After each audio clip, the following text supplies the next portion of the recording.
மனிதனானவன் சமயங்களில் மௌனமாக வாழ்வதற்கு பழகினான் வாழ்வின் சிக்கல்களுக்கு தீர்வு கிட்டும் என கிரந்தம் கூறுகிறது. அந்த மௌனத்தில் பெரும் சக்தி புதைந்துள்ளது, பெரும் பலம் அதில் உள்ளது. ஆனால் தக்க தருணத்தில் பலனளிக்காத பலம் எவ்விதத்தில் பெரும் பலமாகும்? மௌனமாக வாழ்வதை உகந்ததா? இல்லை. இதற்கு இதிகாசமே சாட்சி. சமுதாயத்தில் அதிக இன்னல்கள் உருவாவதற்கு உண்மை காரணம் என்னவெனில், மனிதர்கள் அதை எதிர்க்க துணியாமல் மௌனமாய் இருப்பதே காரணம். மௌனம் சாதிப்பது ஒரு அஸ்திரமெனில், அதை தக்க தருணத்தில் உபயோகிப்பதே புத்தி கூர்மையாகும்.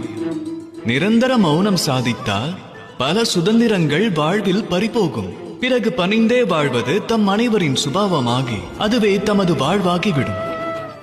அதன் பின் ஆளுமை நீங்கி ஒரு சாதாரண கல்லாக வாழத் துவங்கி விடுவீர்கள். உரைக்கும் வல்லமையை உரிய நேரத்தில் உபயோகிக்க வேண்டும்.